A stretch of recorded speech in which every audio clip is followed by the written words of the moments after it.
नमस्कार. सर्व शेतकरी बंधूंचे जमीन वाचवा कार्यक्रमात स्वागत आहे.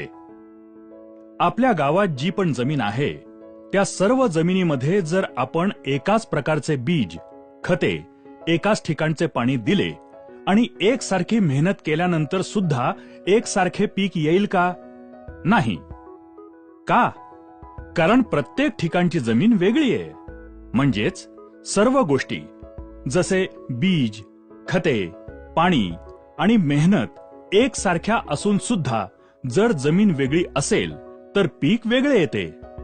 या ठिकाणी एक गोष्ट तर पक्की आहे की पीक येण्यामागे जमिनीचे योगदान सगळ्यात जास्त महत्त्वपूर्ण आहे. जमीन हलकी तर पीक हलकं, जमीन चांगली तर पीक चांगलं.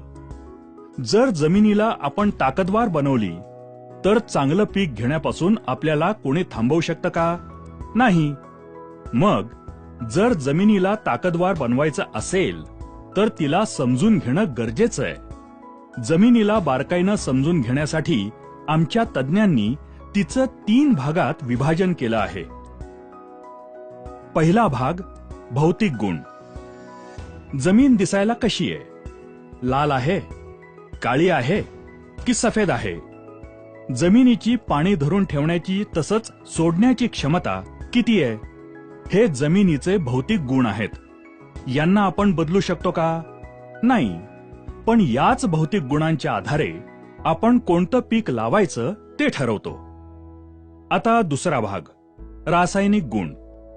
भौतिक गुणांच्या आधारे आपण ठरवलं की आपल्याला गहू लावायचे आहेत. आता समजा गव्हाच्या पिकाला 50 किलो नायट्रोजनची गरज आहे आणि जमिनीत 25 किलो नायट्रोजन उपलब्ध आहे. तर शेतकरी काय करेल? 25 किलो नायट्रोजन विकत आणून जमिनीत टाकेल. याचा अर्थ असा की ही जी काही तत्व आहेत जसं nitrogen, potassium, phosphorus, copper, zinc, boron, calcium इत्यादी, ही सर्व तत्व जमिनीच्या रासायनिक भागामध्ये येतात. त्यावरच आजपर्यंत शेतकरी काम करत आला आहे. या तत्वांवर काम करण्यासाठी शेतकऱ्याकडे 2 मार्ग आहेत. एकतर शेतकरी रासायनिक खते किंवा बाजारात उपलब्ध असलेल्या उत्पादनांच्या माध्यमातून ही कमतरता भरून काढतो, नाहीतर शेणखत किंवा कंपोस्ट खत या माध्यमातून भरून काढतो. आता शेणखत किंवा कंपोस्ट मध्ये काय आहे? तर यामध्ये सर्व तत्वांचे भांडार आहे जे या खताच्या माध्यमातून पिकाला मिळते. याचा अर्थ हा की आतापर्यंत शेतकरी किंवा जेवढ्या पण कंपन्या आहेत त्या याच भागावर काम करत आल्या आहेत. तो म्हणजे दुसरा भाग जमिनीचे रासायनिक गुण.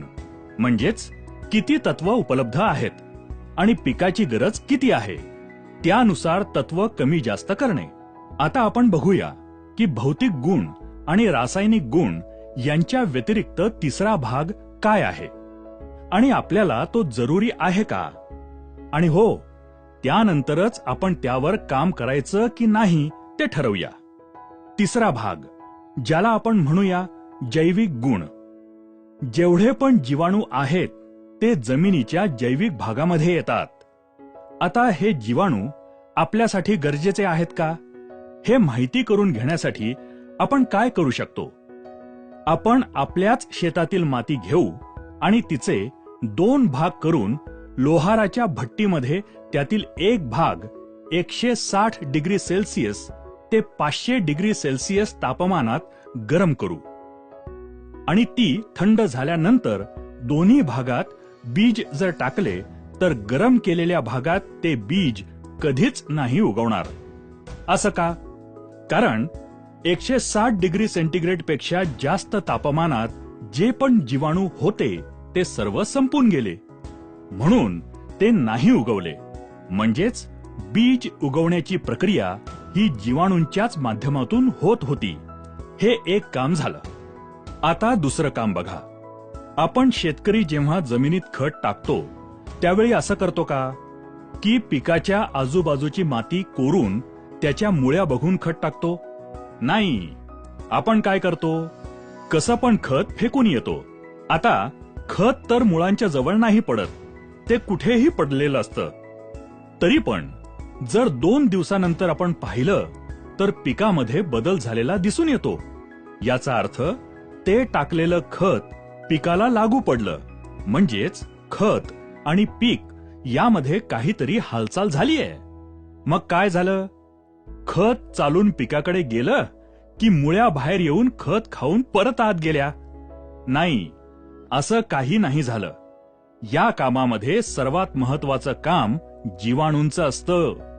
मला सांगा, जे खत आपण टाकतो ते खत पीक एकाच वेळेला घेतात का? नाही. मग जे खत आपण टाकतो ते स्वतःला जमिनीत साठवून ठेवू शकतं का? नाही. तर जीवाणू काय करतात? शेतकरी जी खतं टाकतो त्यांना साठवून ठेवून पिकांना जशी गरज लागेल त्यानुसार ती खतं पिकात पोहोचवण्याचं काम करतात. हे महत्वाचं काम पण जीवाणूंच्याच माध्यमातून होतं. आता तिसरं काम. बरीच अशी तत्व आहेत जी पिकं असतात त्या स्वरूपात कधीच घेत नाहीत. तुमच्या भाषेत सांगायचं तर समजा गहू घेतले. गहू आपल्या खाण्यासाठी असतात. जर मी तुम्हाला 1 प्लेट भर गहू खायला दिले तर तुम्ही खाणार का? नाही. तर काय करणार? त्याचं पीठ कराल, त्याची चपाती बनवाल आणि मग खाल. याचा अर्थ असा की ज्या स्वरूपात आहे त्यातून दुसऱ्या स्वरूपात बदललं तरच खाऊ शकणार. त्याचप्रमाणे फॉस्फरस, सिलिकॉन यासारखी जी तत्व आहेत ती आहे त्या स्वरूपात पिकं कधीच घेत नाहीत. त्यांना दुसऱ्या स्वरूपात बदलण्याची गरज असते. त्यांना घुलनशील बनवावं लागतं. हे काम जीवाणूंच्याच माध्यमातून होतं. जर आपण फॉस्फरस जमिनीत टाकला आणि त्या ठिकाणी जीवाणूच नसतील तर तो फॉस्फरस जमिनीत तसाच पडून राहील. तो पिकासाठी वापरलाच जाणार नाही. आणि तुम्ही विचार कराल, मी तर पिकात टाकलंय तरी पण फॉस्फरसची कमतरता का आली? मग तुम्ही काय करणार? परत फॉस्फरस आणून टाकणार आणि असं केल्यानं आपला खर्च वाढतो. याचा अर्थ हा की ही सर्व तत्व उपलब्ध स्वरूपात पिकांमध्ये पोहोचवण्याचं महत्वपूर्ण काम जीवाणूंच्याच माध्यमातून होतं. आता कार्बन आणि नायट्रोजनच्या संबंधाबाबत तुम्हाला कल्पना आहे का? तर बघा, पिकाला सगळ्यात जास्त प्रमाणात जे तत्व लागतं ते नायट्रोजन. पण जमिनीत जितक्या जास्त प्रमाणात कार्बनची आवश्यकता असेल तितके नायट्रोजन पिकांना चांगल्या प्रकारे उपलब्ध होते. अर्थातच जमिनीतील कार्बनचे प्रमाण कमीत कमी 1% ते 1.5% असणे आवश्यक आहे. तसेच पिके आणि माती परीक्षणानुसारही त्याची मात्रा ठरवता येते. आता शेतकरी काय करतो?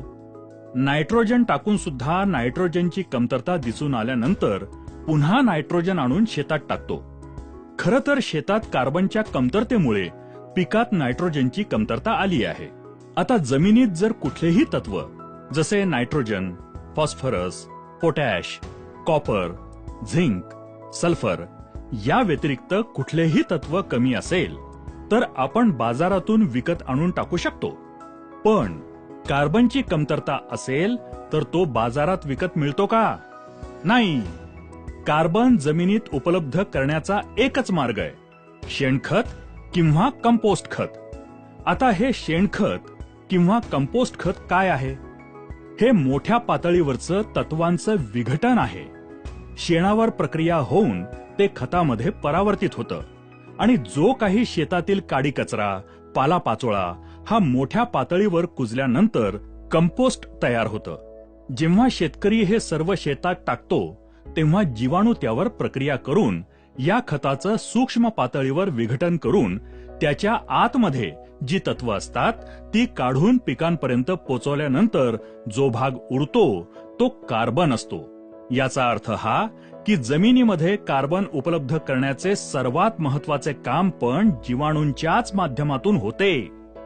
आता पिकांच्या वाढीसाठी हार्मोन्सची आवश्यकता असते. रोपांना फुलांवर येण्यासाठी आणि फुलाला फळामध्ये बदलण्यासाठी सुद्धा हार्मोन्सची आवश्यकता असते. हे हार्मोन्स तयार करण्याचे काम सुद्धा जीवाणूच करतात. आता रोपाला वेगवेगळ्या आजारांपासून, कीटकांपासून बचाव करण्यासाठी स्वतःमध्ये औषध तयार करायची असतात. बघा, कधी कधी आपल्या शरीरावर काही कापलं तर बिना औषधानं ते बरं होतं. कधी कधी एखाद्या तंदुरुस्त माणसाला जर ताप आला तर बिना औषधानं तो बरा होतो. कारण आपलं शरीर आतल्या आतमध्ये औषधे त्यासाठी बनवत असतं. त्याचप्रमाणे पिकामध्ये ही जी काही ताकद आहे ती जीवाणूंच्या माध्यमातून तयार होते.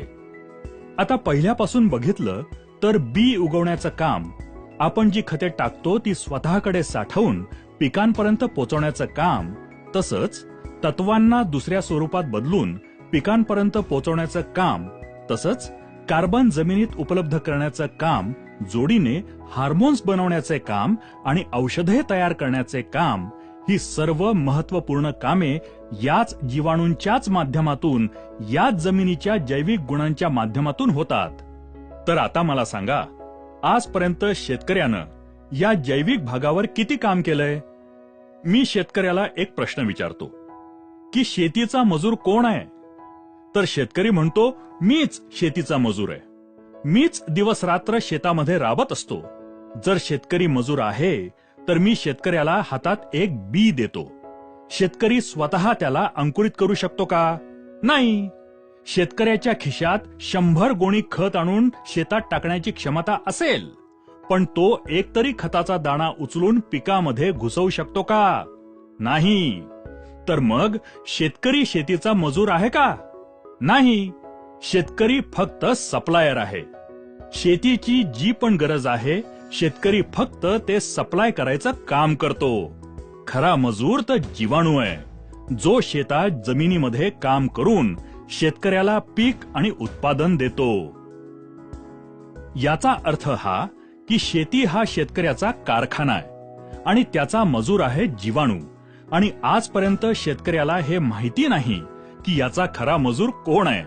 तर बघा, आजच्या तारखेला शेतामध्ये आपल्याला काय समस्या आहेत? जे बी आपण लावतो ते नीट उगवत नाही. जी रोपं उगवतात त्यांचं पोषण चांगल्या प्रकारे होत नाही. रोपांना फुलं चांगल्या प्रकारे येत नाहीत. जी फुलं येतात ती चांगल्या प्रकारे फळात परावर्तित होत नाहीत. शेतीत रोगराई वाढलीये. या साऱ्या समस्या, ही कामं जीवाणूंच्या माध्यमातून होत होती, ती आज होत नाहीत. आज माझ्या माहितीप्रमाणे एखाद्या मेलेल्या माणसाला जर 10 लाख रुपयांचं इंजेक्शन दिलं तर त्यामध्ये काही हालचाल होईल का? नाही.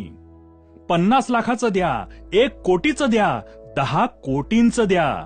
आता बघा, 10 लाख किंवा 10 कोटी याला सुद्धा काही किंमत आहे. तरी सुद्धा आपल्याला काहीच रिस्पॉन्स मिळत नाही. याचा अर्थ हा की रिस्पॉन्स हवा असेल तर जीव असणं गरजेचं आहे. जेवढा जीव असेल तेवढा रिस्पॉन्स वाढेल. तर आज आपण शेतामध्ये फक्त इंजेक्शनवर काम करतोय, रासायनिक भागावर काम करतोय. जमिनीचा जिवंतपणा जागृत ठेवण्यासाठी काहीच काम केलं नाही. समजा एखादा कारखाना आहे आणि त्या कारखान्यात 100 मजूर काम करतात. 100 मजूर एकूण 10 टन उत्पादन काढतात. आता त्या कारखान्याच्या मालकानं त्या मजुरांकडे दुर्लक्ष केलं. त्यांच्या राहण्याची व्यवस्था केली नाही. त्यांच्या खाण्यापिण्याकडे लक्ष दिलं नाही. त्यांच्या आरोग्याकडे लक्ष दिलं नाही आणि फक्त प्रोडक्शनवर लक्ष ठेवलं तर ते मजूर तिथे टिकतील का? नाही. त्यांची संख्या दिवसेंदिवस कमी होत जाईल. 100 वरून त्यांची संख्या 30 वर आली आणि मालकाला 10 टन उत्पादन हवे असेल तर मालक काय करतो? कच्चा माल आणून कारखान्यात टाकतो. आता मला सांगा, 100 मजुरांकडून होणारे 10 टन उत्पादन 30 मजुरांकडून होईल का? नाही. मालकाने कच्चा माल वाढवलाय. खरं तर मजुरांची संख्या वाढवायला हवी. त्यांची काळजी घेतली तर 10 टन काय, त्यापेक्षा जास्त उत्पादन काढता येईल. आज शेतात सुद्धा हीच परिस्थिती आहे. शेतीचा खरा मजूर आहे जीवाणू आणि आपण जीवाणूंची संख्या वाढवण्याऐवजी, त्यांची ताकद वाढवण्याऐवजी कच्चा माल म्हणजेच रासायनिक खते वाढवतोय. यानं आपल्या शेताचं उत्पादन वाढेल का? नाही. तर आमच्या केरन कंपनीनं काय केलंय? तर त्यांनी, आता ही गोष्ट तर पक्की आहे की एकच जीवाणू सगळी कामं तर करत नाही. वेगवेगळ्या कामासाठी वेगवेगळा जीवाणू आहे. तर कंपनीनं काय केलं? जमिनीत फायदा करणारे जेवढे पण जीवाणू असतात ते सर्व जीवाणू शोधून काढले आणि त्या सर्व जीवाणूंची संख्या जमिनीत कशी वाढवता येईल, तसंच त्यांना काम करण्यासाठीचे वातावरण कसे तयार करता येईल यावर प्रयोगशाळेत संशोधन करून बायो ऑर्गॅनिक सॉइल सोल्युशन, बॉस, ओरिकेन, ओनिटॉन आणि कॅमिटॉन हे तंत्रज्ञान विकसित केले. हे तंत्रज्ञान जसे आपण जमिनीत सोडले तसे त्या जमिनीतील जीवाणूंची संख्या करोडोंच्या पटीनं वाढत जाते. तसंच त्यांना काम करण्यासाठीचे पूरक वातावरण तयार होते.